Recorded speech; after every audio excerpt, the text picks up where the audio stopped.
Good morning. Can you hear me? Good Yes, we morning. can. Thank you. Thank you very much. We can start. It's 7:30. We are still continuing with chapter 1, which is about simple linear regression. So I just want to take you back, remind you of where we are coming from, and we'll take it from there. So I just want to remind you what we are doing. So we are still discussing the steps of regression analysis. We started with examining the relationship, checking whether the relationship looks linear, because this is applied linear regression. So we are looking at a linear relationship. So the first thing is to examine if the relationship looks linear. And we can do that using a scatter diagram or a scatter plot. To check if our relationship looks linear. And as you can see there, if the relationship does not look linear, there's a way of transforming the data. And I want to believe that by now you have discussed the methods of transforming the data in time series, because you are doing time series. As I've indicated on the first day, that part of transforming the data will be covered in time series. So I want to believe that by now you have dealt with that part. Now, what happens if the relationship looks linear? So we have picture from the scatter plot where we can tell that, okay, our relationship looks linear, or the relationship between two variables, x and y, which is the dependent and the independent variable, or the response and the predictor variable, looks linear. We estimate the model parameters. We have a model which is yi equal to beta 0 plus beta 1 xi plus the error term. So now we want to estimate the model parameters.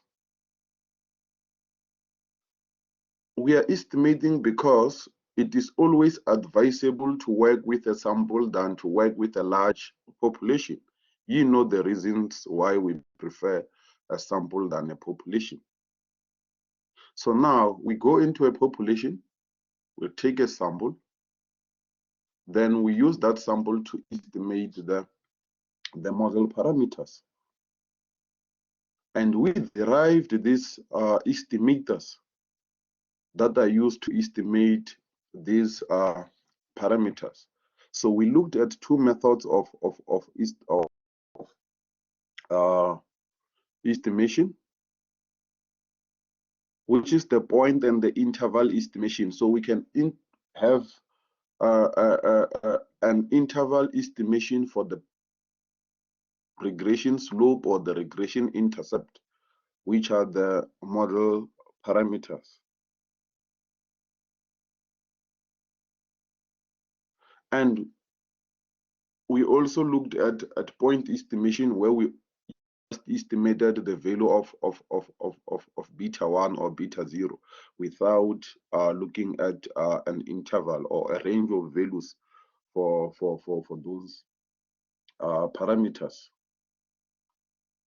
Then, okay, before I go to the next step, which is checking whether these parameters are significant or not, we derived these estimators using two methods, the least square method and the maximum likelihood method. So you must know the two methods that we use to derive these estimators for estimating the model parameters.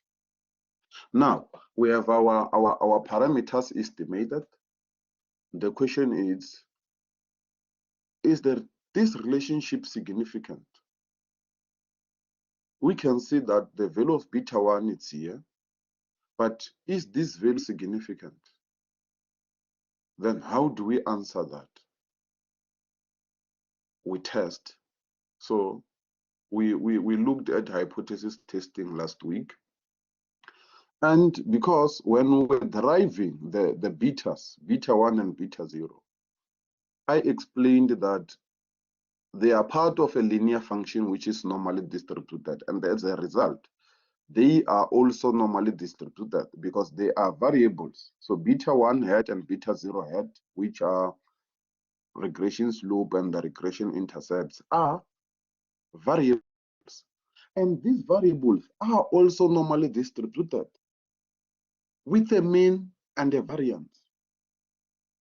And if we have a normal random variable, we can standardize that because we know its mean and the variance. So we can standardize that. And when we standardized beta 1, for example, we obtained that beta 1 hat minus beta 1 divided by the standard deviation follows a standard normal distribution, which is a normal distribution with a mean of 0 and a unit variance.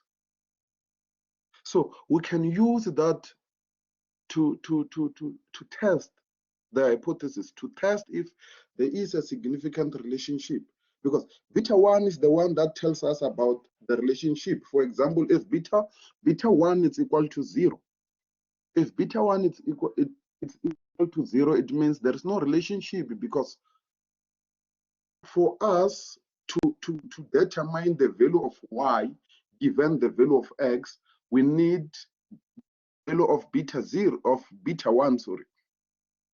So beta 1 tells us if there is a relationship or not. So if beta 1 is equal to 0, then there's nothing that we can do given the value of x. We cannot predict the value of y. So there's no relationship like that. So after deriving the estimators, we realized that no, this is a random variable which follows a normal distribution as well. And from there, we can standardize and use that z to test. But our standardized variable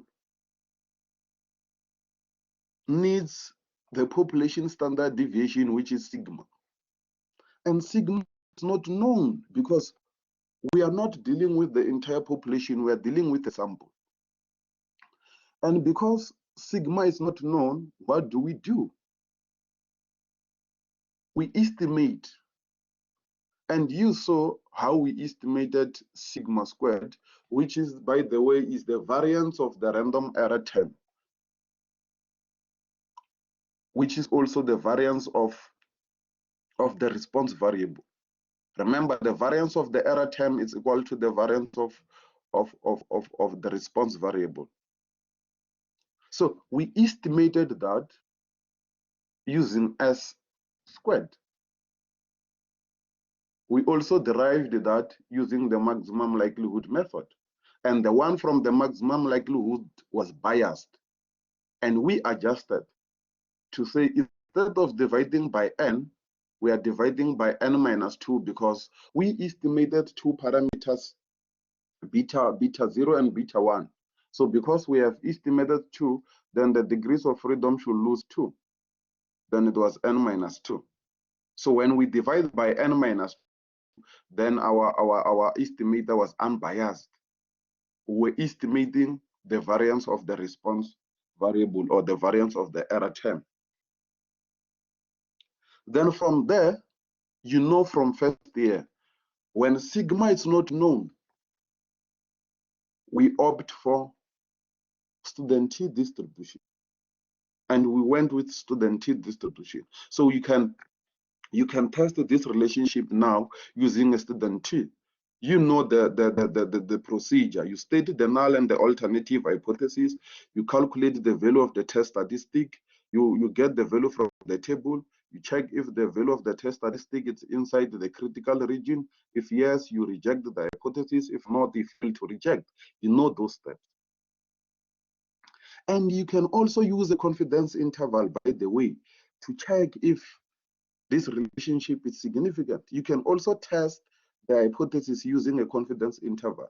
You know that, for example, if we have a confidence interval for beta 1, and 0 is included in the confidence interval, it tells us that there is a possibility that beta 1 is equal to 0. So if 0 is included in the interval, we conclude that there's no relationship because there's a possibility that beta 1 can be 0. And if beta 1 is 0, then there's no relationship. The test is not significant, or the value of beta 1 is not significant. So we have covered all those things. We have covered all those things. Now, we are moving forward. I was just reminding you of where we are coming from. Now we are moving forward. Looking at another approach of testing this relationship, because we have tested the relationship using a confidence interval and also using a t-test. And I want to believe that you guys treated the questions I gave you last Thursday. So I want to believe that you treated the questions I gave you last Thursday, because that part of testing the relationship is covered there on the tutorial.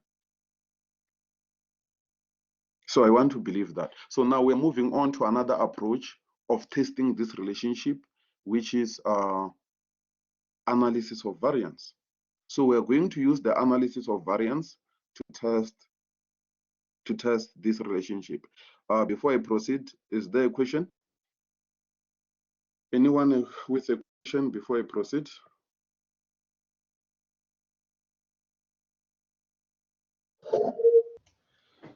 No. You are recognized, Silo?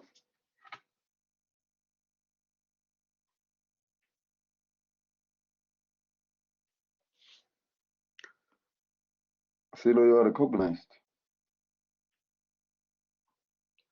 So now, as I've said, we're going to look at another approach for testing this relationship, and that is the analysis of variance approach.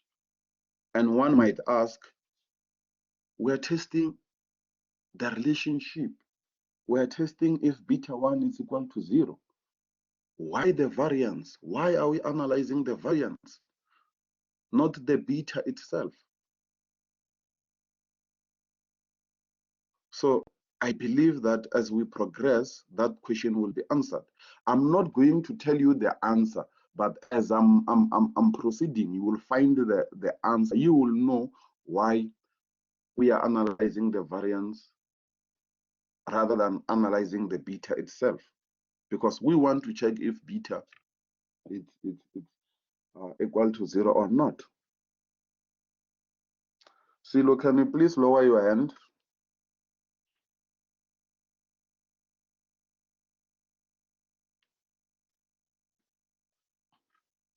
Now, another thing is that you have to pay attention because the coming chapters will be the extension of what we are going to discuss. So we want to assess this linear relationship by dealing with the variability among the values of the response variable. So we want to check the variability among the values of the response variable.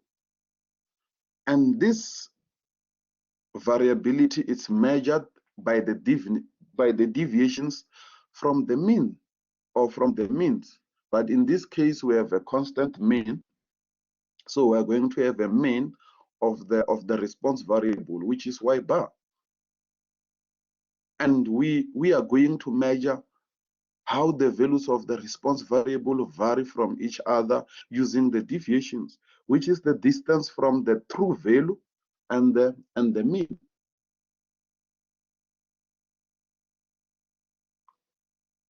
And we are going to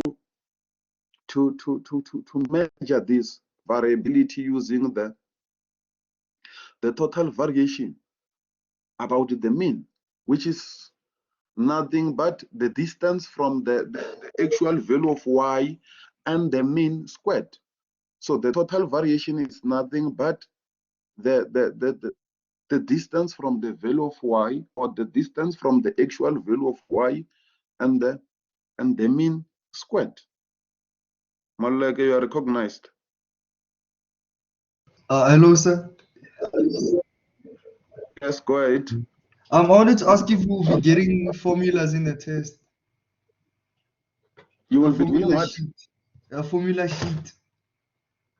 No, there's no formula sheet. We derived everything. So as I've indicated that you must know all those steps, because what if the first question will be about deriving all those formulas?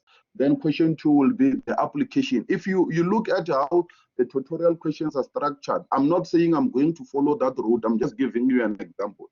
If you check the tutorials, the first question will be derive the estimate of the regression slope. Then the second question is estimate that value. So you don't need a formula sheet there because you are going to derive those things. Oh, okay, thank you. Yes, so there's no formula sheet because you are the one who's driving those things. So the total variation,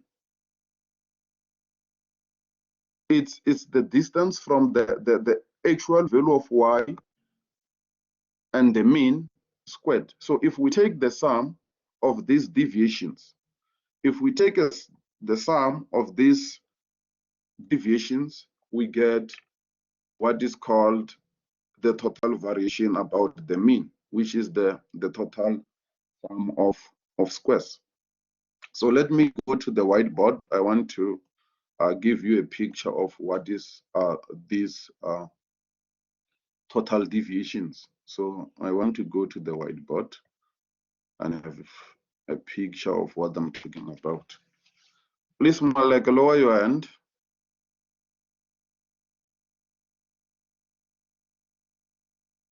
Thank you.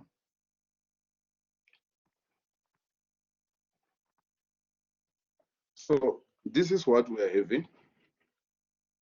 This is what we are having.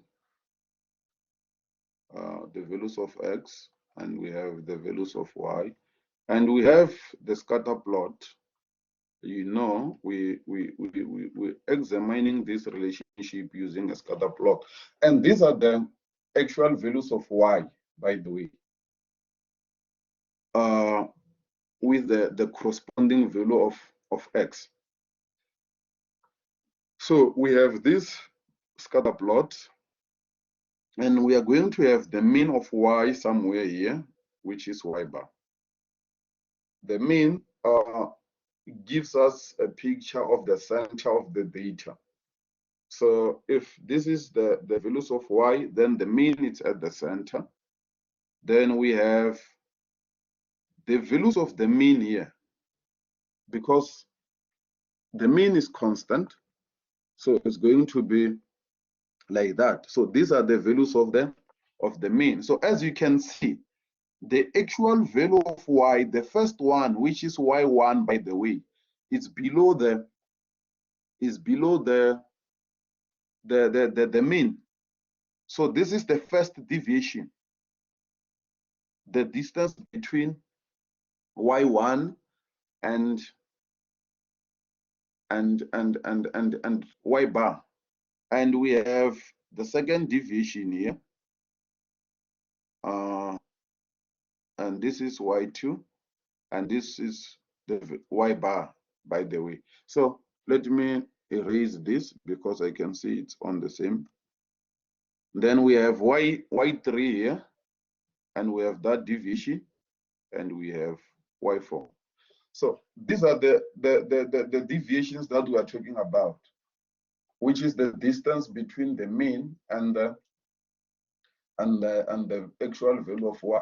So this gives us a picture of the total variation, how these values of y's or these values of the response variable are varying from each other. So we get that picture there.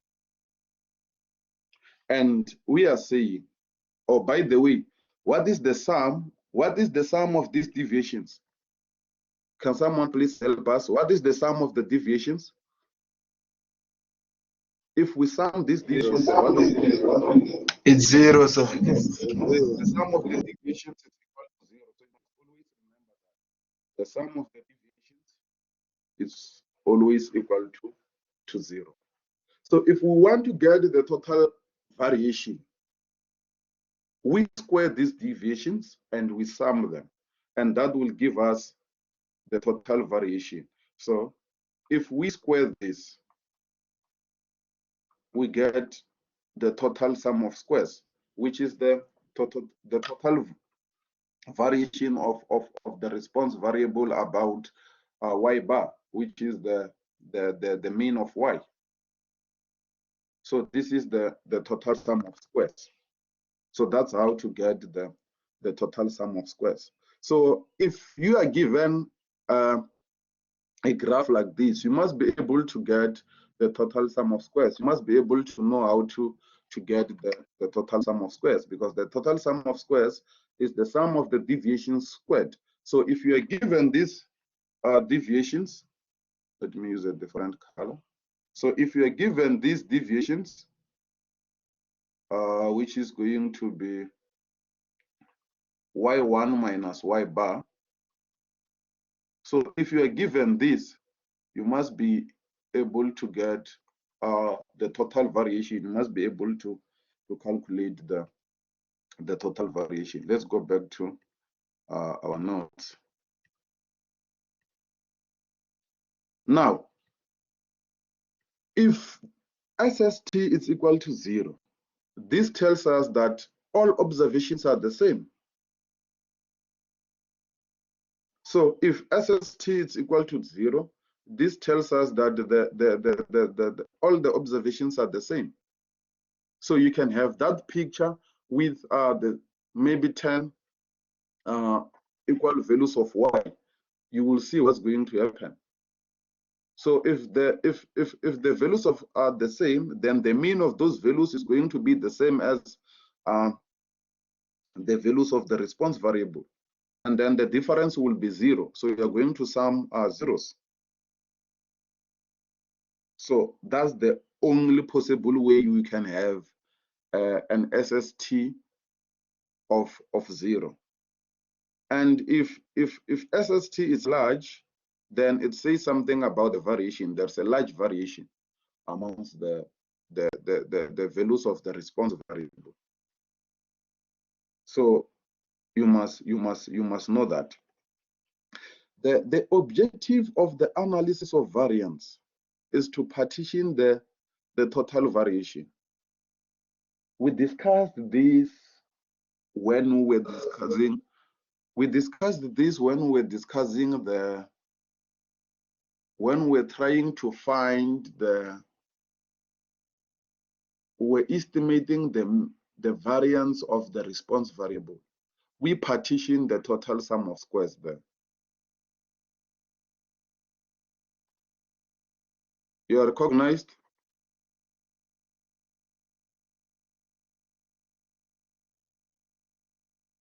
Makajan, you are recognized?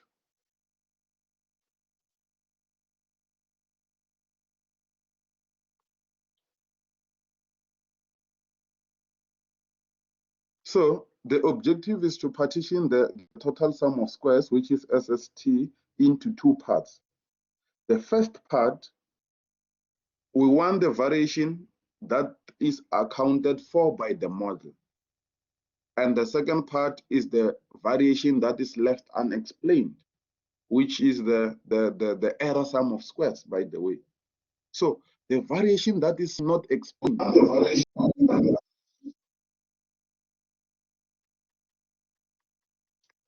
I'm listening, who's talking?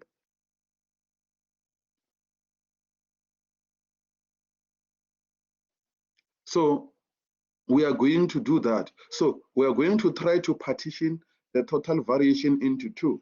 So we get one, which is the variation that is accounted for by the model, or the variation that is explained by the model, and the variation that is unaccounted for by the model. And this part is the error term, is unaccounted for by the model.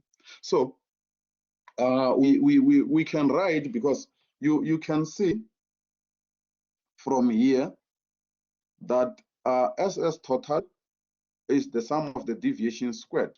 So we start without the squared and the sum. So we have the deviation, then I'm not going to spend more time on this because we covered this, we have done this. That's why even the proof is not there. It's just from here to here because we proved this when we're looking at estimating the variance of the random error term. So we are going to partition the total sum of squares by introducing 0 in the form of yi hat plus yi hat. So this part is 0. The yi minus yi hat plus yi hat. So that part is 0. So we introduce 0 in that form, and then we group this. So yi minus yi hat, which is the deviation, by the way, about or from the predicted value. And this is the error. And if we square this and take the sum, then we're going to get the variation that is unexplained for by the model. So if we square this and take the sum, that's what we're going to get. Let me take you back to the whiteboard and explain something. Let me take you back to the whiteboard and explain something then.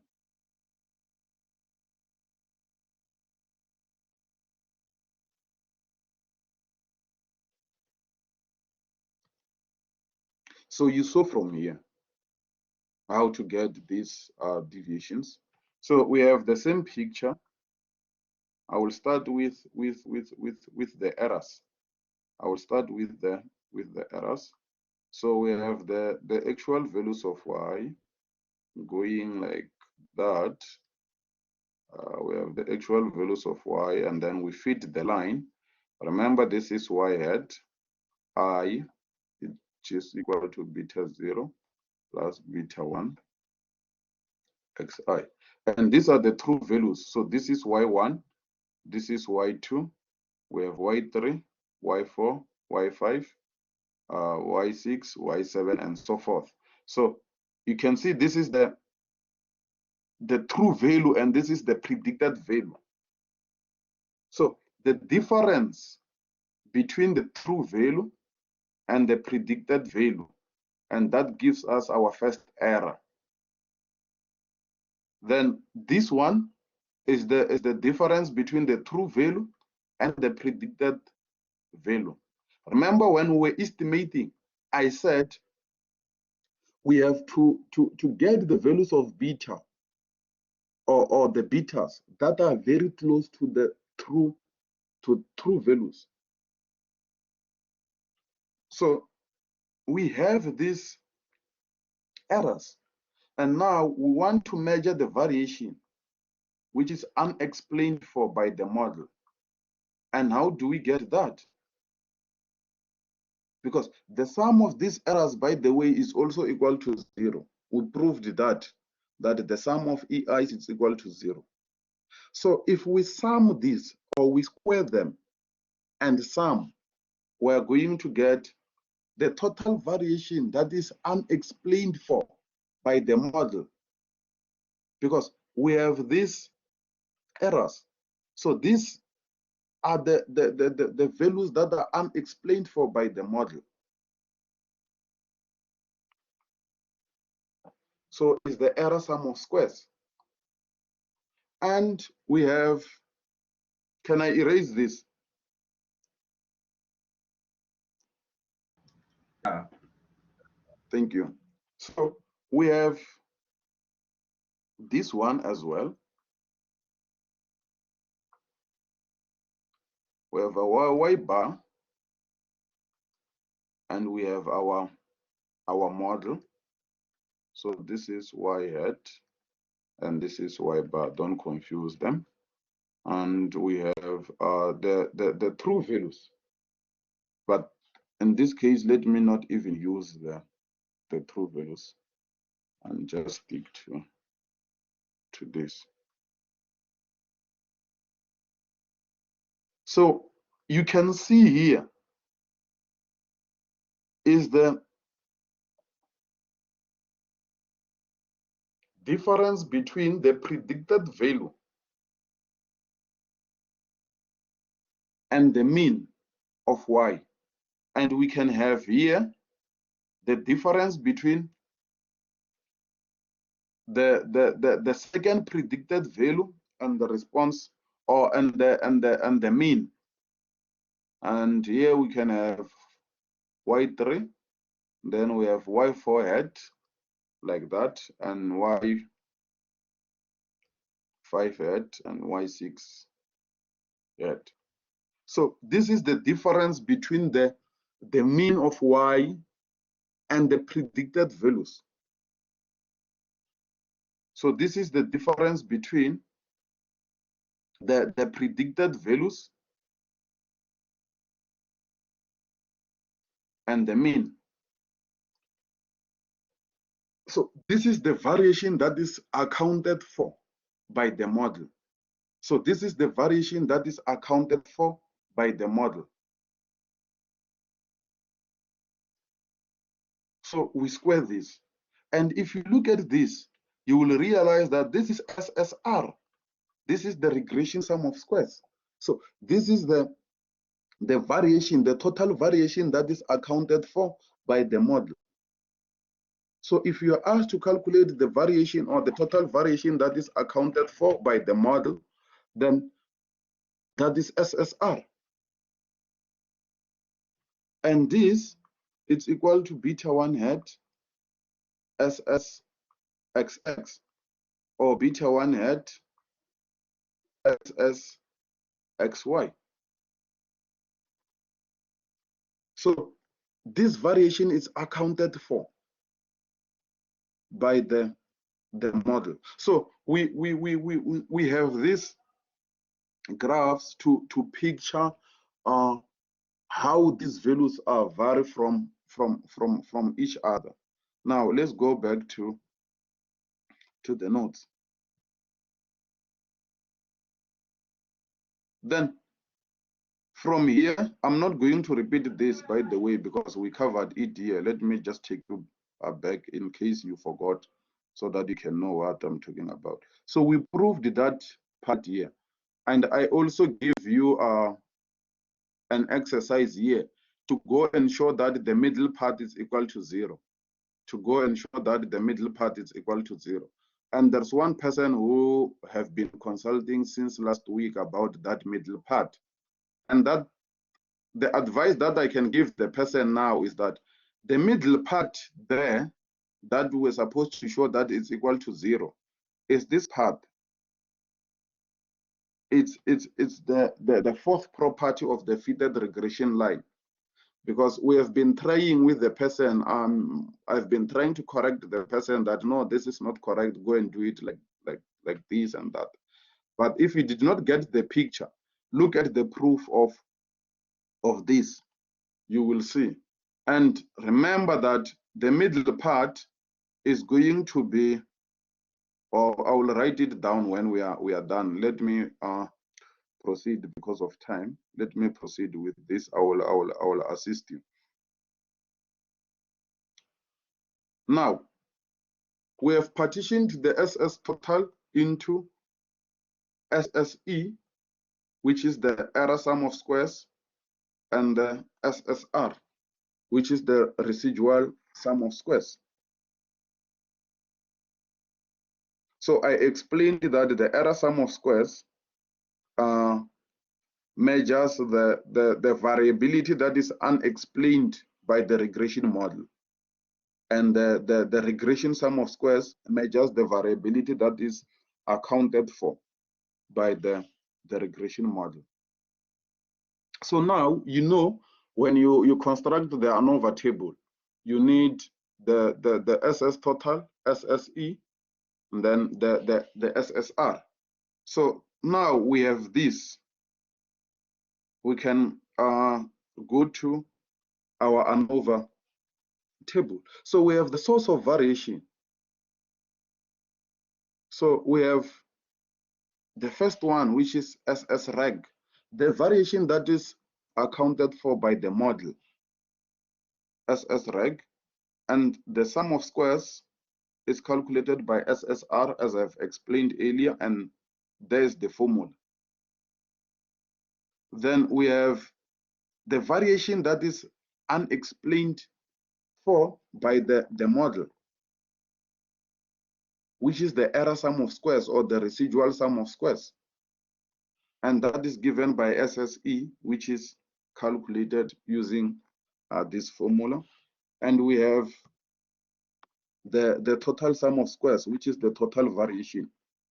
And the total variation will mean is this, because remember, we partitioned the total variation to get the residual and the error sum of squares. So which means the total variation is nothing but the sum of this, because we partitioned these two to get the total. So in this case, we can add the SSR and SSE to get SS total. But there is the formula for calculating SS total. And we have their degrees of freedom. So the degrees of freedom for the regression is P minus 1. And this P is the number of parameters. So how many parameters are we having? We have 2. So 2 minus 1 is equal to 1. So the degrees of freedom for the regression, for a simple linear regression, let me put it like that, because when Mr. Malek takes over, then that degrees of freedom will no longer be 1. So in this case, it's 1 because we have parameters beta 0 and beta 1. So we estimated 2 parameters, beta 1 and beta 0. So we have 2 minus 1, which is 1. And here we're going to have n minus 2. As you can see, our P is 2. So the degrees of freedom for the errors, it's n minus 2. And if you recall, when we're estimating the variance of the error term, we divided the errors or the error sum of squares by n minus 2, and I explained that why we are dividing by n minus 2. So it's the same reason we have estimated 2 parameters. So yi, or that expression, must lose 2 degrees of freedom, and the total sum of squares is n minus 1. Now we have the mean square error, which is nothing but MSR, which is given by mean total sum of squares divided by the corresponding degrees of freedom. So in this case, because the corresponding degrees of freedom is 1, it means MSR for simple linear regression is equal to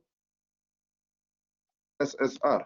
For simple linear regression, MSR is equal to SSR because we are dividing by 1. So any number divided by 1 is that number. And the mean square error is equal to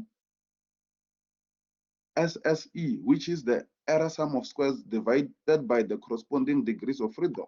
So because we have 2 or n minus 2 degrees of freedom, then that's what we are going to have.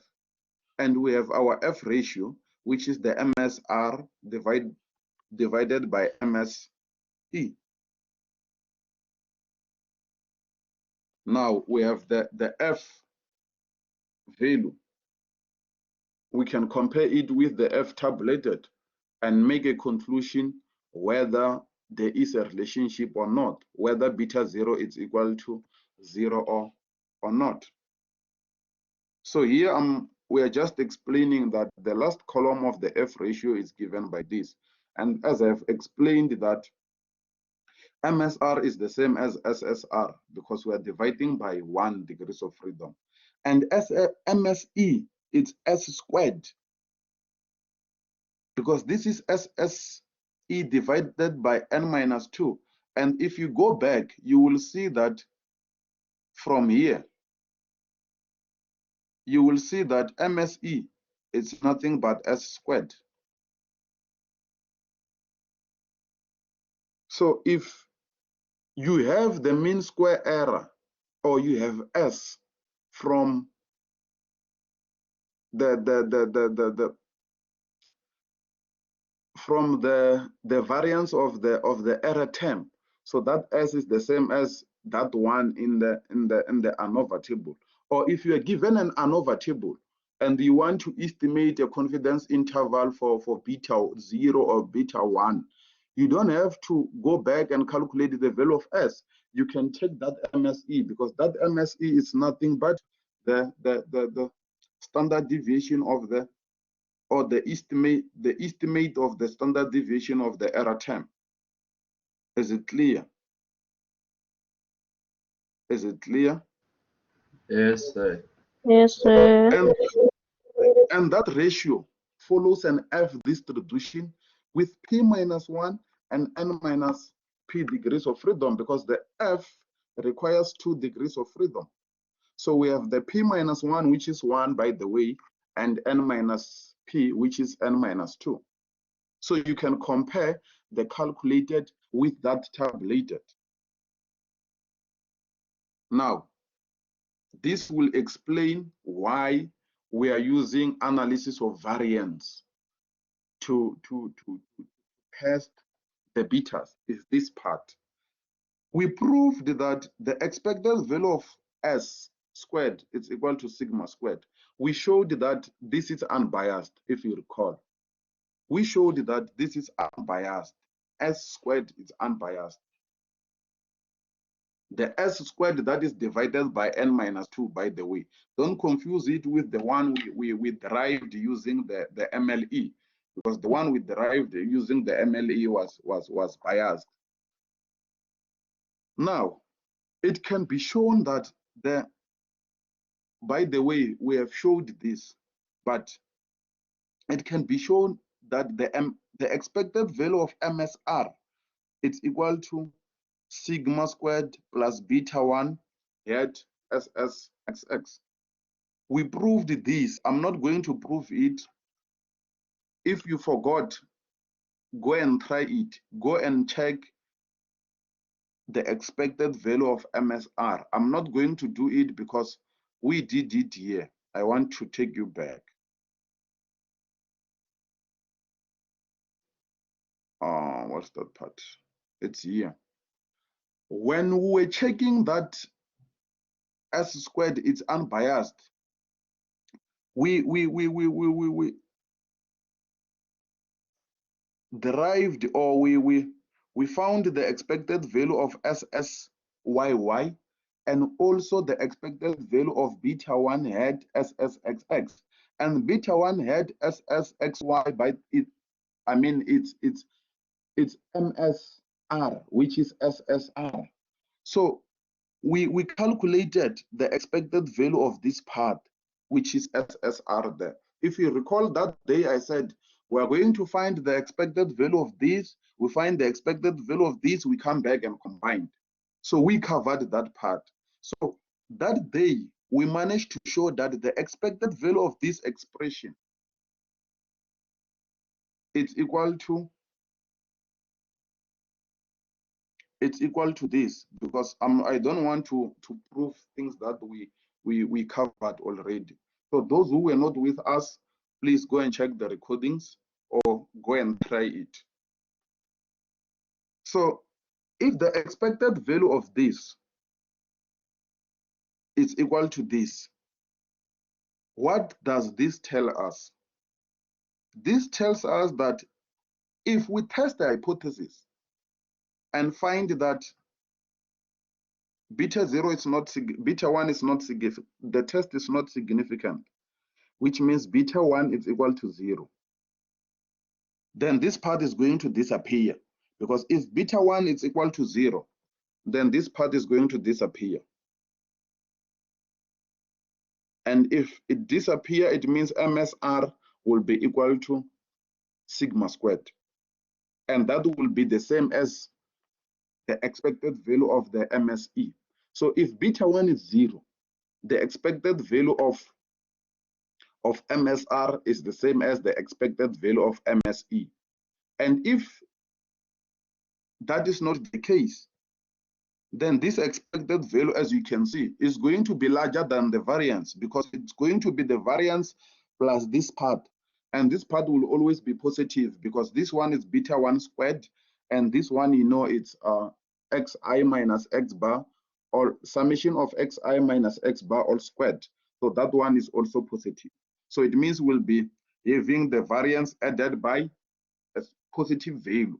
So if the test is significant, it means the expected value of this is going to be larger than that. Now, the test of whether this is equal to 0 can be constructed by comparing the MSE and the MSR. So we compare these values. If the value of MSR is larger, it's way larger than MSE, it tells us that this part is not 0 or it's not close to 0. Because if beta 0 is close to 0, it's going to affect this part. And then we are going to have a small value added to the variance. So we'll have a small value there. But if this value is significant, it means the variance plus this part is going to be a large value.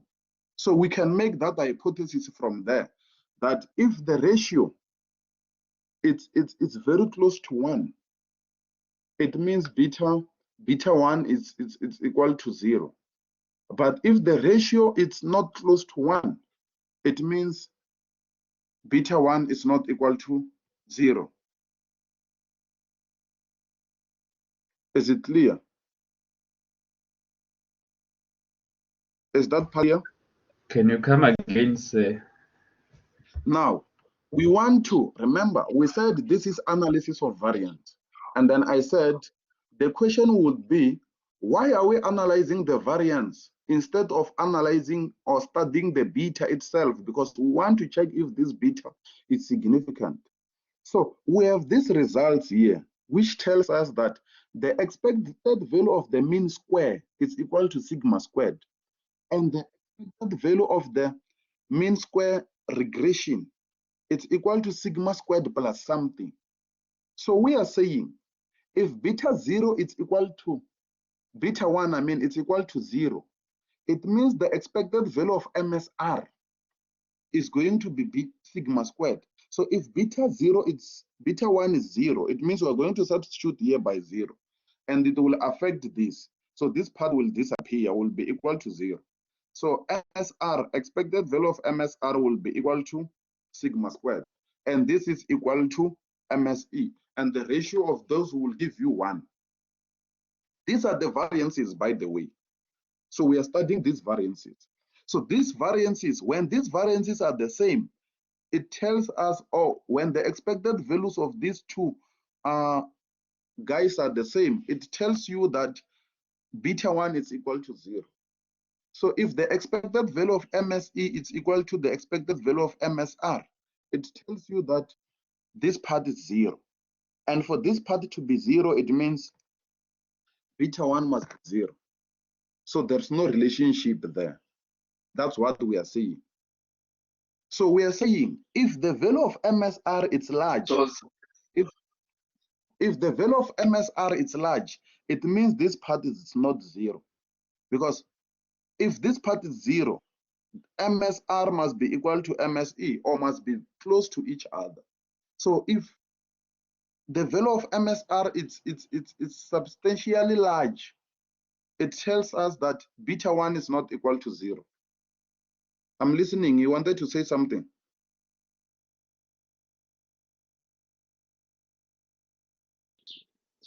So for the fact, so we assume, so for the fact that the degrees of freedom of regression is 1, that's why the expectation of MSR is equivalent to the expectation of SSR. Yes, because MSR and SSR are the same in simple linear regression. So that's why the expected value of this is equal to the expected value of this, because these two are the same in simple linear regression. So you must underline that part. These two are the same in simple linear regression.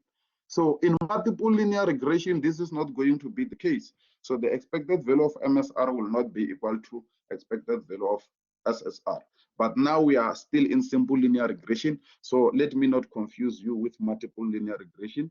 It will be the duty of Mr. Malek to explain that. So let's continue. Someone was proposing a break. Are we taking the 10 minutes break or we're going to stop? Because If we take the 10 minutes break, it means we are stopping at 10 past 9. But if we don't take that 10 minutes break, we are stopping at 9 o'clock. Class reps, what are we doing? We are guided by you. Class reps, are we taking the 10 minutes break now?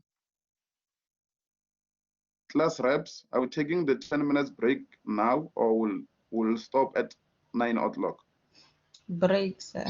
10 minutes break. Thank you. Now. So we will resume at half past 8. So I will be here. Those who are having questions during the break, feel free to ask questions. So say, are we going to do the test for the coefficient of correlation? We are still going there. Let me say we are still going there. Let's not rush to the section that is still coming.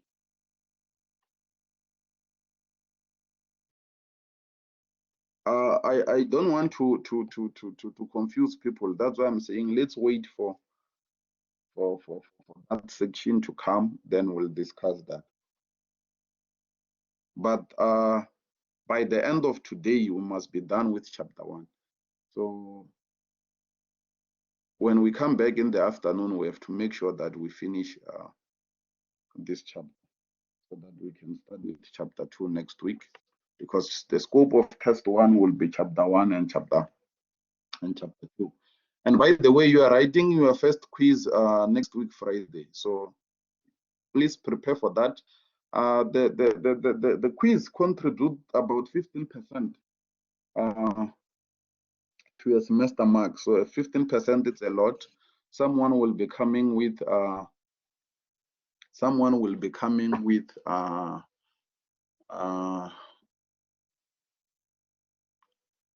yes, David, someone will be crying for 1%. I mean, so please make sure that you get that 1% from the quiz. Make sure that you get that 1% from the quiz. David, you are recognized. Before I go to the board, someone is saying I must go to the board. So let me hear you, David, first. Omo, the scope of the quiz is the whole of chapter 1.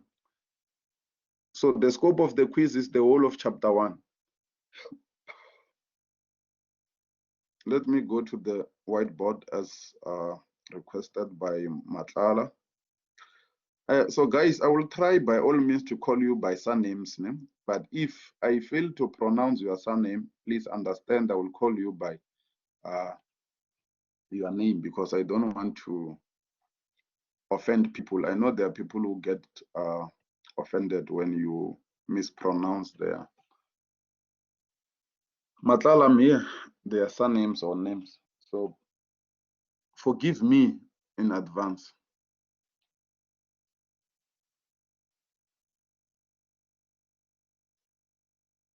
Matlala, I'm here.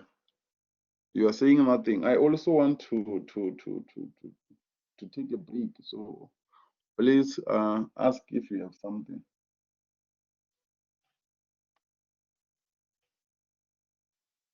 David, Matlala is quiet. David, your mic, I can see it's unmuted. Say something. I'm listening. So David is reconnecting. So let me take a break and then we'll resume at 8:30.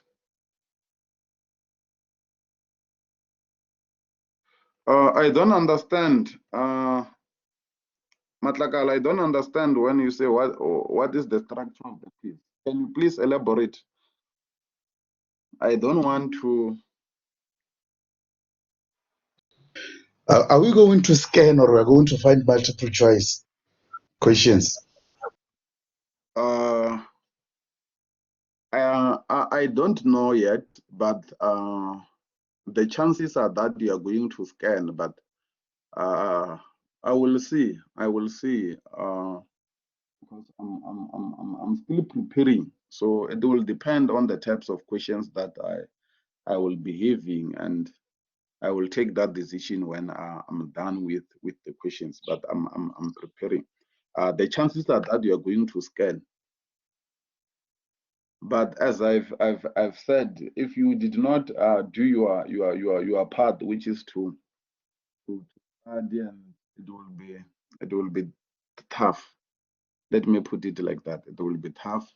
I will say this when everyone is back.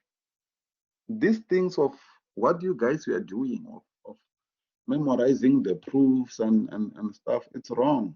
And I tell you this almost every day, that the chances of me repeating the proof that we have covered in class, the chances are very slim. Remember, with regression, you can always create something out of these things.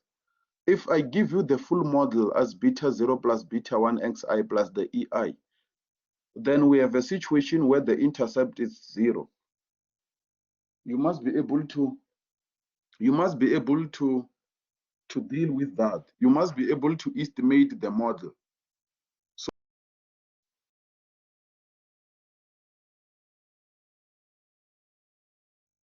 So you must be able to deal with that model. So what's going to happen if you are given a different model and you have to estimate the betas? You have to find because again, if you fail to derive the estimator of the slope or of the intercept, the chances are that you are going to get the other questions wrong. Because if you look at the structure of the questions from tutorials, you estimate the betas, you derive the variance of the betas. Now you are given the data to estimate those values.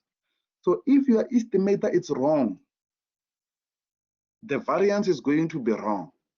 The estimates are also going to be wrong. So you must pay attention to those things. Don't memorize these things. Now I'm advising, don't memorize. Make sure that you understand. Don't depend on your friends, because the test will be venue based. If you don't understand these things, you will be in trouble. And I don't want that. That's why I'm sharing with you all this information. I'm trying to be open as possible, so that you can know what you are expecting, so that you can have a picture of what is coming. That's what I'm trying to do. So I'm not trying to scare you, by the way. I'm just trying to be open, to say, guys, watch out. Because I cannot teach you 1 plus 1 and then I ask you 1 plus 1 again. Let's be fair. I know there are people who just want to pass the module, but there are people who are paying this to get something at the end of the day. So I also have to accommodate them. So I cannot teach you 1 plus 1 and then ask you 1 plus 1. You have to understand why 1 plus 1 is 2. That's why today, you know, 100 plus 100, it's 200. No one taught you 100 plus 100. They taught you 1 plus 1. But now you can add 100 and 100. So please do that. I should have spent the break on explaining to that person this. I forgot. I will do it after. So if there are no questions, we are left with a minute. So let me give you that minute to think. Maybe you will have questions when we finish, because I will be here to take questions after this lecture.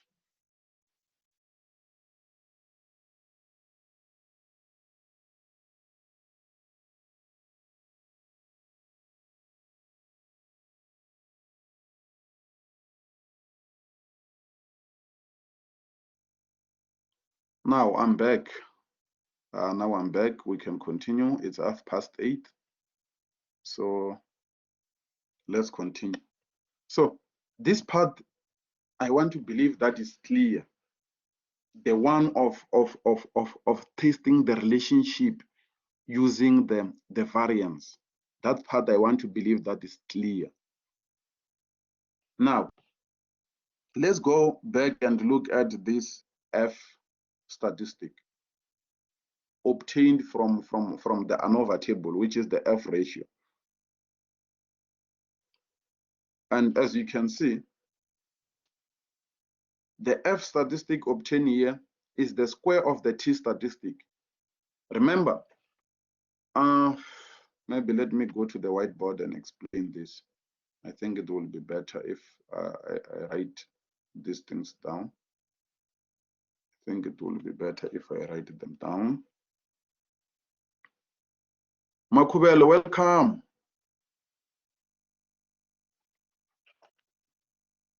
Now, we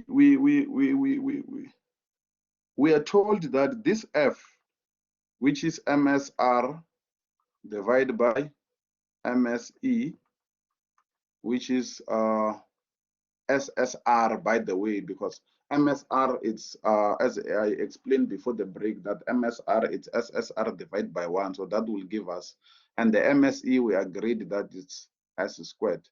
We are told that this thing is equal to T squared. Now, let's check this. What is T? T is beta 1 hat minus beta 1. The standard error of beta 1. And the standard error of beta 1, it's nothing but S squared divided by SSXX, or one can write it as this. That is the standard error of beta 1, or that is the standard deviation of beta 1. In this case, we want to test that beta 1 is equal to 0. And if we want to test this implies that our T, now we know that this now is 0. It means our T is equal to this, because we're going to substitute for beta 1 by 0 there. It means our T is equal to this. What happens when we square this? What happens when we square this? We're going to have beta 1 hat squared divided by the standard deviation of beta 1 is this comrade squared, or this one squared. So if we square this, if we square this, these two will get rid of the square root. You know that simple mathematics from high school. So we have S squared divided by SSXX. So let me have a different color. This is what we get when we square T. That is what we get when we square T. I want to rewrite it here so that you can see. Let me go back to black. Now, T squared is equal to beta 1 hat squared divided by S squared divided by SSXX. And simple mathematics allow us to do this. Instead of having the division, we can have the multiple. Then we have SSXX divided by S squared. And this, let me have a different color. And this, as you can see this in the numerator, it's nothing but SSR. So we have SSR divided by S squared. Sorry, let me write S here, not SS. Divided by S squared. And this is equal to F as shown in the notes. So if we square T, we're going to get F.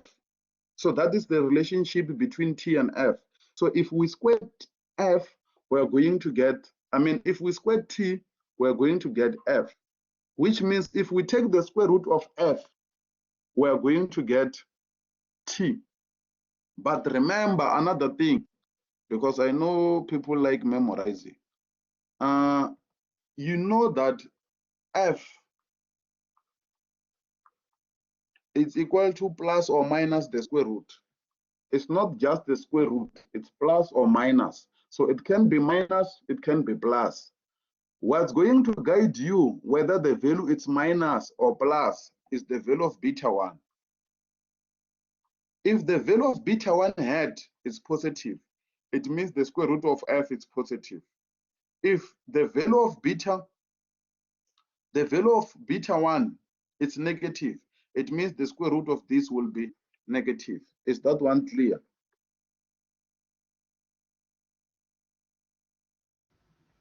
Yes. Yes. Thank you very much. So that is the relationship. Now, again, so you must not memorize that when you are asked to construct an ANOVA table. You must not memorize when you are asked to construct an ANOVA table. Manyama, you are recognized.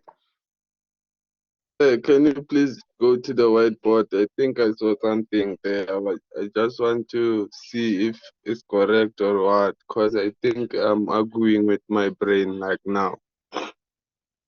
All right, let me go there. And welcome, by the way. I've been asking, where are you? Thank you, sir. Yes. I'm here, sir. Yes, welcome, Sir, welcome. Well, on let's F, travel sir, together.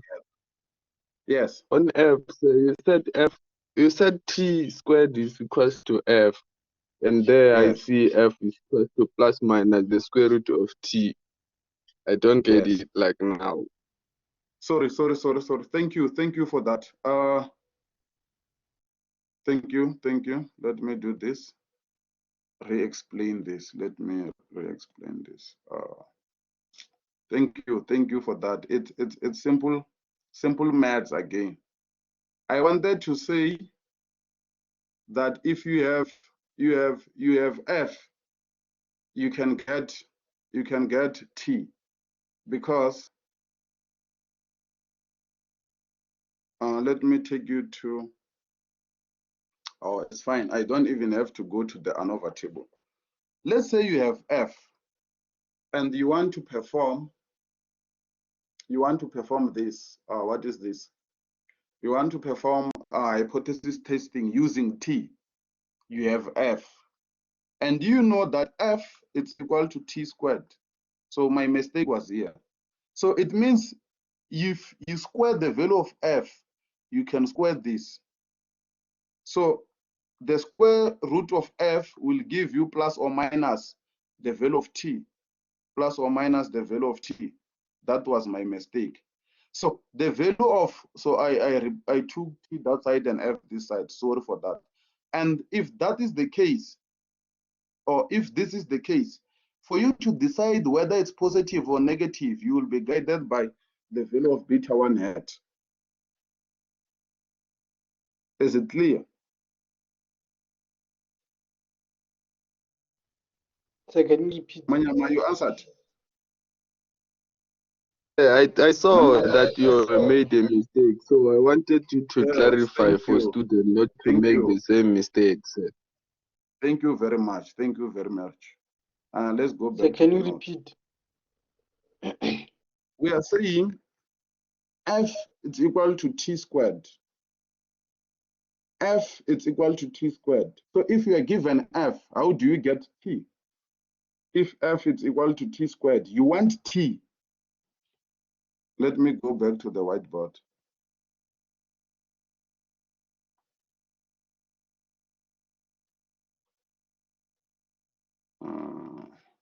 Here.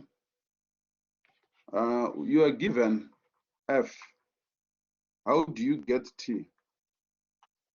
You are given this, and this you know that is equal to this. You want T, not T squared. So this tells you that if you take the square root of this, you are going to get T, but it must be plus or minus. And then for you to decide whether it's minus or plus, you are going to look at the value of this, because T is equal to beta 1 hat. This will never be negative. This part will never be negative. Standard deviation will never be negative. So for T to be negative, this must be negative. And for this to be positive, this must be positive because this one is always positive. Are you answered? Yes. Thank you. So that part it's covered. I think what is coming now is the example. So you must always have that in your mind. As I've indicated that you are not the examiner, you don't know how the questions of the data will be presented to you. So now you can see the direction this thing is taking. You can see the direction that this thing is taking. So you must connect everything now. Know that, for example, you must know that if I'm given the ANOVA, I have the variance of the error term. And if you are given the MSR, I will recognize you. If you are given the MSR, you must know that MSR is equal. You must know all these things. Let me not expose these things, but go and study them. Go and study these relationships. Then you will understand these things. So don't memorize these things because you are not the examiner. You don't know how these things will be presented to you. So you must know all the angles as you know all the university gates. If they're saying no, there's a strike at gate 2, you know that no, I can get out of campus using this gate or the other gate because we have 3 gates. The same thing applies here. If you are given F, you must know how to get T. If you are given T, you must know how to get F. All those things, not only about F and T, there are a lot of things that you can do there. You are recognized. There was a hand. I'm recognizing the hand because Yes, I sir. cannot see. Sir, this, Yes. sir, the slides which you are Yes. going through, are they the ones which you in the guide? Yes, these notes are there in the guide, except some of the things, because remember in the guides we don't prove there. So we do the proofs here in class. So the steps are not there in the guide. But what I'm projecting here is there in the guide, except some of the things, because when I'm preparing for this lecture, I write things down. But because I don't want to forget them, I typed some of those things. So I'm saying them to you now. So you must just get them here in class. So those are the only things that are not in the guide. That are the things that I'm saying. But the other things are there in the guide. And the order is not the same. The order of things in the guide is not the order of what I'm projecting here.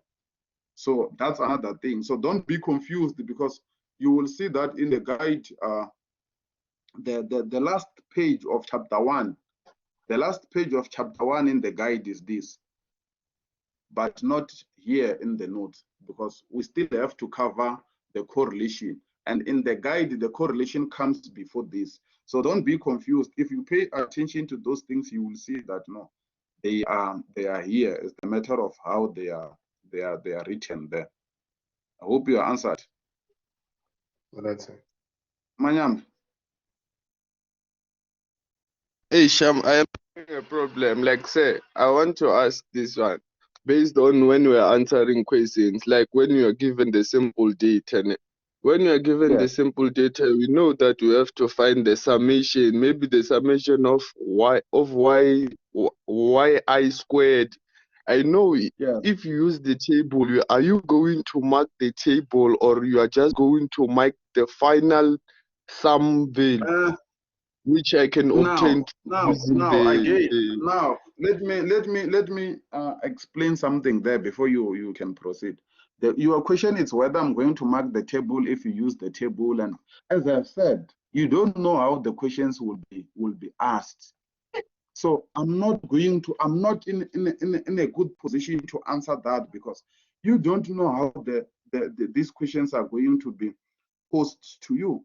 What if you're given a summary like this?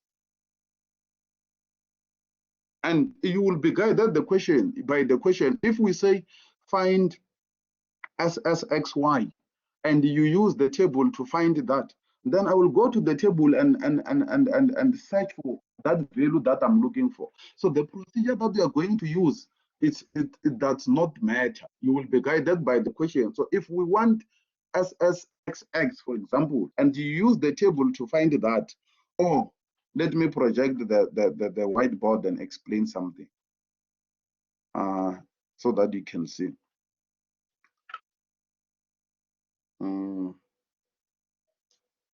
Don't be worried about what are we going to mark there, and you must be worried about whether the answer will be correct or not.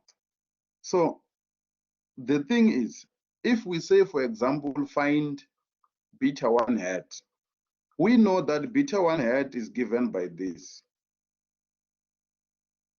XX. So if this question is allocated 3 marks, for example, and it's a venue based, obviously I will have to give you something for the formula. Then now we are left with 3 marks. Then the one, it will be for the final answer. Then where do I allocate that mark? Then if it's about checking if your values are correct, the values of X, and you have this in the table, it means I will have to go to the table and check these values, because that's how we mark. We have a memorandum with the marks allocated. So if the first mark is for the formula, it will be like that. If you use a table to obtain these values, I will have to go to a table and check if these values are correct and allocate a mark, and then also allocate a mark to your answer, because you can have these values correct but fail to press the calculator and you have this one wrong. So we don't just put 3 marks here and say 3. I'm not sure if you answered, Manyam.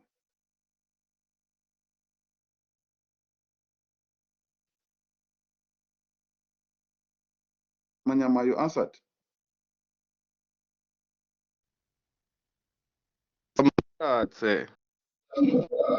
Thank you. But don't worry about those things, because you might have a situation where you're not even going to calculate anything. We calculate all these values and give them to you. That's why I'm saying don't memorize these things, because if someone thinks that, no, but if I can calculate beta 1, if I know how to calculate beta 1, then I will be having a mark. You will be surprised. They will calculate these things and give them to you. So we can calculate everything for you and ask you questions from those values. That's why I'm saying don't memorize these things. Don't set your own questions. Calculate all, because there are people who are saying they will capitalize on the formulas. If I know the formula for beta 1, I will just write that formula and get the value, then I get the answer. And there are people who are busy now in the Casio calculator trying to check how to get these values from the Casio, and you will be surprised. Let's continue. We don't have time. I pray that from now we do this and finish without me talking about things that are not part of this. We have 20 minutes to do this example. So we want to study the annual number of cars sold by the 10 companies and the revenues of those car companies. So we have the General Motors, we have Ford, Nissan, and so forth. And these are the cars sold in millions.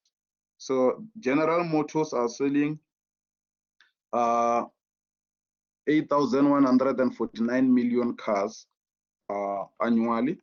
And this is the revenue in million euros. So we want to study that. We want to study if there is a relationship between the number of cars they are selling and the profit or the revenue. So to simplify here, because of time, I did this. I calculated these summations for you. So what I want you to do is to note these values. Please, I'm giving you 2 minutes to write these values down, because from here I'm going to the whiteboard. From here I'm going to the whiteboard. So you will need these values. I'm giving you 2 minutes to write them down. so that we can go to the whiteboard.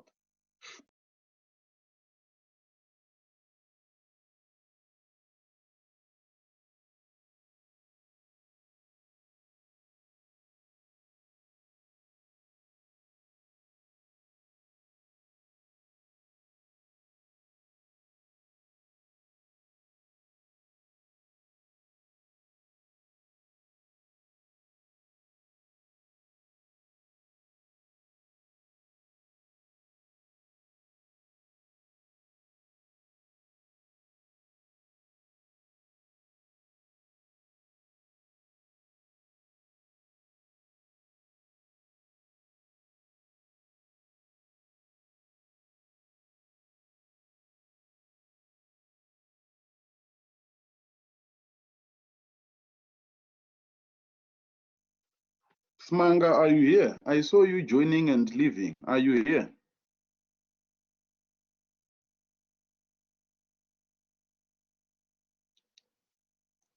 Are you done copying the values? Can we go to the whiteboard? Yes. I'll say wait a little. Wait a little. Not yet. All right, all right. Yes, sir. Don't take 10 minutes. Don't take 10 minutes. We don't have time. We don't have time. Don't take 10 minutes.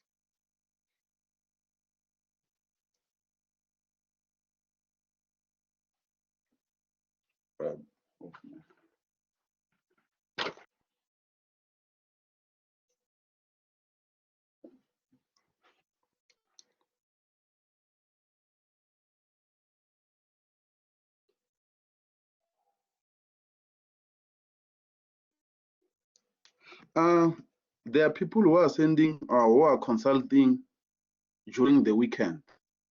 And I've taken a decision not to reply because I was replying. But someone will ask a question when you reply, then the person will come with another question. Now it's like we are having a consultation session. So I have decided that because it's weekend, I'm not going to reply. So if you realized those who are consulting over the weekend, this weekend I was not replying, or I replied to one or two, because after replying there's a follow-up question, then I can see that no, I won't finish. The best way is to wait for Monday. Then when I get to the office, I reply to all. Then we can engage. We can exchange emails like that. Over the weekend, I'm busy with other things. But when you send the question, I see that no, this is interesting. Because I love these things, I get tempted to look at those things. But after responding, then there's a follow-up question, I reply, there's another follow-up and so forth. I can see that no, we are not going to finish here. So I'm not going to enjoy my weekend. I decide not to stop replying. I reply on Monday. So there's no way you can send something and I don't reply. But if I don't reply, it means I'm busy, it's weekend. Or you sent me an email, because there are those who are consulting, people are studying, people are not sleeping. There are those who are sending emails around 3 a.m. So I don't reply. Even if I see them at 3 a.m., I don't reply, because to avoid having this conversation at 3 a.m. of what is the variance of yi and stuff. It's late for those kind of Mornings. Yes. Like I just joined this session. Are you done copying the values? Yes. Yeah. Okay, thank So you. when Yes, are we you ready can to- continue. You Yes, can sir. continue. One. Yes, sir. Come again. When are we ready Well to done. quiz or transport? Everything is there on Blackboard. You are writing your quiz on the 25th of this month, and test one is on the 11th of next month. Oh, the problem is I just registered week Friday. Okay, so I don't bring it understand. in. I understand. I understand. So Thank you. test one is on the 11th. It's going to be Friday. I think it's 2 or 3 weeks from now. Then quiz one is next week, Friday. And the scope of quiz one is the whole of chapter one. Before I go to the whiteboard, Manyam, I will recognize you. Before I go to chapter one, I wanted to show you what is happening here. So the first one, we estimate the equation. We calculate a confidence interval of the slope, confidence interval for the intercept, confidence interval for the prediction interval for bands, and then prediction interval for the mean revenues. So this is the expected value of y. Don't confuse the two. And then after, we have ANOVA table. So we are going to do this in 15 minutes. If we don't finish, then we'll continue in the afternoon. Manyama, you are recognized. Sir, it was a mistake, sir. I wanted to press something. It was a mistake. Okay, thank you. Thank you. Thank you.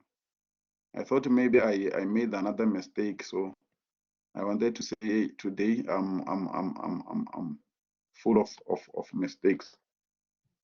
But if I made the mistake, feel free to assist me. Feel free to assist me. So we're going to estimate the model, and for us to estimate the model or to fit this model, we need beta 1 hat and beta 0 hat. And what is beta 1 hat? I want to believe that you all have calculators, and I've given you those values. You are pressing your calculator as I'm giving you these formulas. So we know that beta 1 hat is SSXY divided by SSXX. And this is nothing but summation of XIY minus, depending on the given data set. I always tell you not to memorize, because this part can also be written as NY bar X bar. But in this case, we are not given the X bar and Y bar, and to avoid calculating them first, you can write the formula like that, and you divide by SSXX, which is summation of X squared minus, and this part as well, because we're not given X bar, we can write it like this. So don't memorize. I've asked you not to memorize. So we can do these things. And I've given you the values. So you can substitute these values, you press your calculator and see what you're going to get there. And what I'm getting from my side, it's 1184, 68, 32.4 divide by. So when I plug in for these values, what I'm getting, so you can plug in and check if the values that I'm getting are correct. You can plug in. That's why I said write those values down. I wanted you to plug in and check if these values are correct. Also 0.4, and my calculator says that ratio is equal to 0.2625 point some, not point, but with other digits following there. So you can check if you are getting that when you press your calculator. When you substitute all those values, what do you get? You can do that. And you must know the meaning of this value. You must know the meaning of this. Beta 1 is very important, so you must know the meaning. So this tells us that, remember, our Y is the revenue, and this is the number of cars sold. So, and these are in millions. Even that statement there is very important. So if we increase the number of cars by 1 million, then the revenue is going to increase, because this value is positive. So if the value of beta is positive, it means when we increase X, the value of Y also increases. So there's a direct relationship. So this tells us that if we increase the number of cars sold by 1 million, then the revenue will increase by this fraction. Is it clear? Yes. Thank you. Thank you very much. Thank you very much. So that's how to interpret that. The interpretation is there in the guide. So go and look at it if you did not get what I said. But you must always relate it to the problem. As you notice that I'm not saying when we increase x by y by 1, then y will increase by this. We know what is y, what is x in this case. So if we increase the number of car sales by 1 million, then the revenue will increase by this. So it must be clear that we're dealing with the revenue and the sales of cars. Now let's go for beta 0, because this is the value of beta 1, and beta 0 head is given by y bar minus beta 1. So if that value of beta 1 is wrong, this one is going to be wrong. That's why I said you must pay attention to your calculations. Make sure that you don't miss anything. So y bar is nothing because you are given the sum of y, which is 11,364, and our sample is of size 10, minus the value of beta we just calculated is 2625, multiplied by y bar, x bar, which is nothing but 42074 over 10. And if you press your calculator, you are going to get 31.9114. And our estimated equation now is going to be 9114 plus 0.2625 xi. And in this case, this value does not have a meaning, because this tells us that if they did not sell any car, they are going to make that profit. It does not make sense. You cannot make profit without selling anything. Is it clear? So you cannot make profit without selling anything unless you are in government, you are corrupt. Thank you. You are recognized. As for beta 0, sir, I am getting 29.8538. I don't know, maybe I was wrong somewhere. Anyone with the value that Homo is having?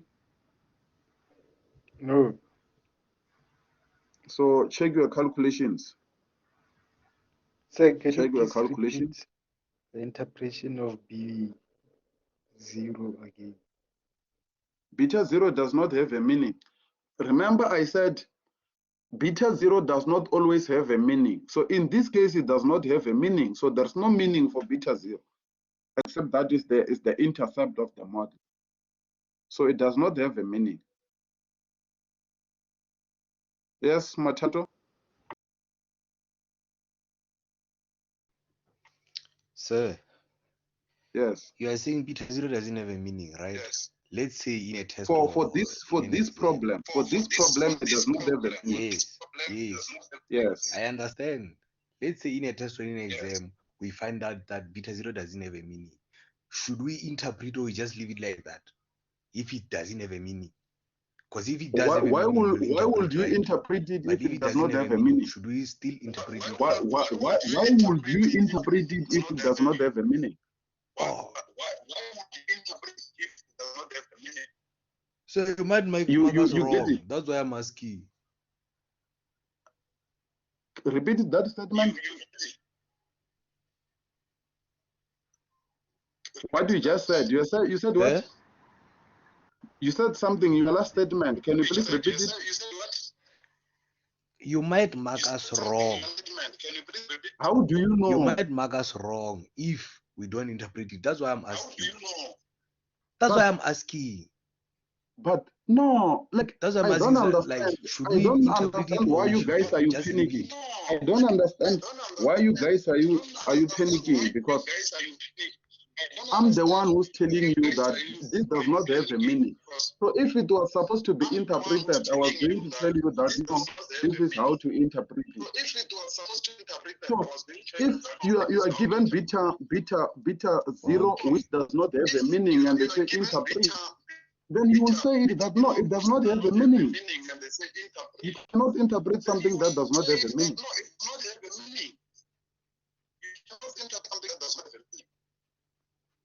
I Okay, hope I it's clear understand, so that it's one. fine.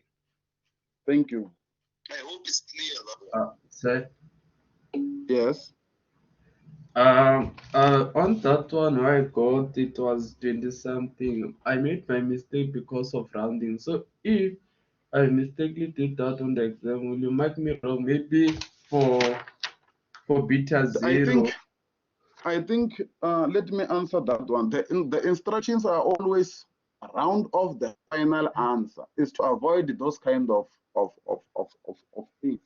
But we or myself, let me not include Mr. Malek here. Myself, I don't mark answers. I trace the steps. I want to understand what happened. So even those who are consulting, they will tell you that I will tell you that this step is not wrong. I trace that. Even if you give me, because if I say prove that this is equal to R, I know that you are going to write R at the end. So I don't get excited when I see that the final answer is the same as what I'm having or what I'm expecting. I'm interested in the procedure. Do you understand? So I will follow that. I will check that. So don't worry about that. But I'm not saying if we say round your answers to round your final answers, then you round everything from the mean until the end, and you get wrong things, and you say no. You said I shouldn't worry about these things. No. If we say round off the final answer, the good thing about this Casio calculator is that it stores the final answer. For example, when I want to calculate beta zero, now I'm telling you how I do it. I will press the value of the mean y bar minus. I go to that answer and say I will press that button for answer, because the answer will be stored there. I will say answer multiply by I put in the value of beta 1. I put in the value of x bar. So I know that my beta 1 is stored there in the calculator. That's how I do it to avoid these things. We are left with 2 minutes. I can see we are not going to finish. I want to do it like this. I want to give you the answers for those questions. So I'm going to run an Excel thing. Let me open Excel in these 2 minutes. I'm going to run the regression in Excel and give you the answers. But we are going to continue in the afternoon, because I realized that there are people who are still failing to estimate this from the questions that I was receiving over the weekend. So I am going to continue in the afternoon, but I want to give you the answers now if you are interested in some of them, of the answers. So let me project this. Manyama, are you still here? Yes, sir. Yes. That's why I was saying don't memorize. I can do this in the test. I can run these things for you. Please mute the mic there.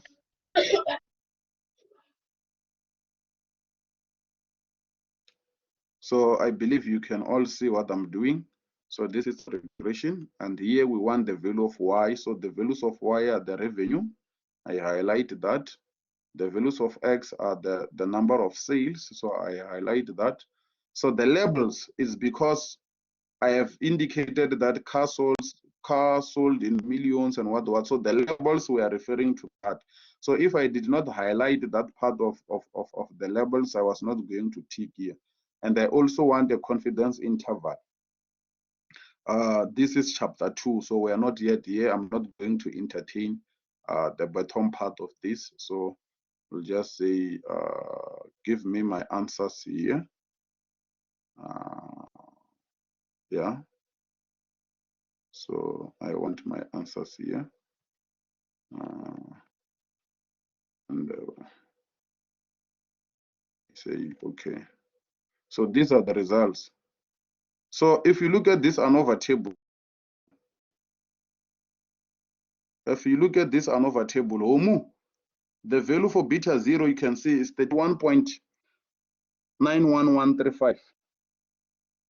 So that is the value for beta 0 is the intercept. And for car sales, the coefficient for car sales, which is the coefficient of X, is 0.262511, something like that. So that is the value. And our 95% confidence interval, this is our lower limit, this is our upper limit. So this is the confidence interval. And the confidence interval for beta 0, here it is. And this is the standard error for beta 1. This is the standard error for beta 0. So you can take that a picture if you are going to. And this is going to be our ANOVA table. So as you can see, the SSR is the same as MSR because we are dividing this value by 1 and we get that.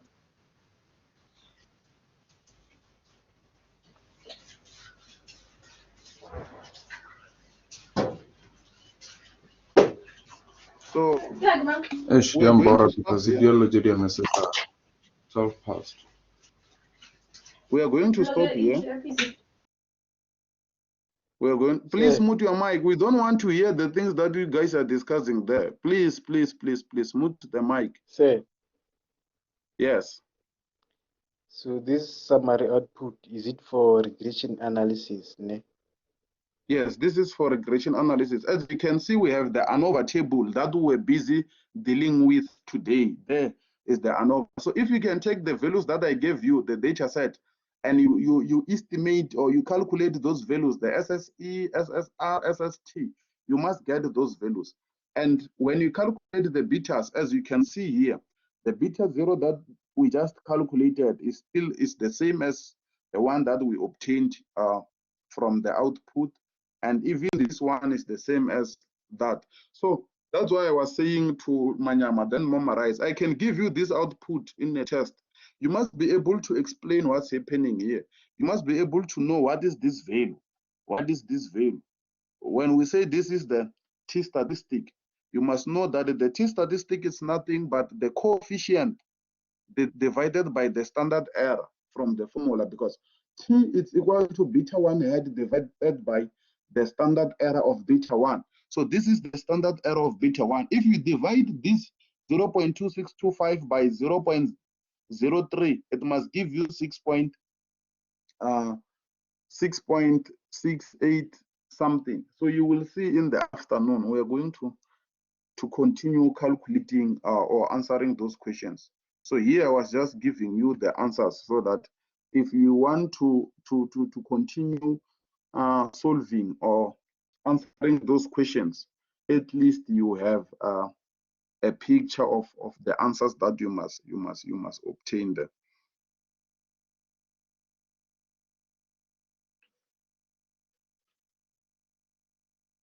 Not sure if you answered.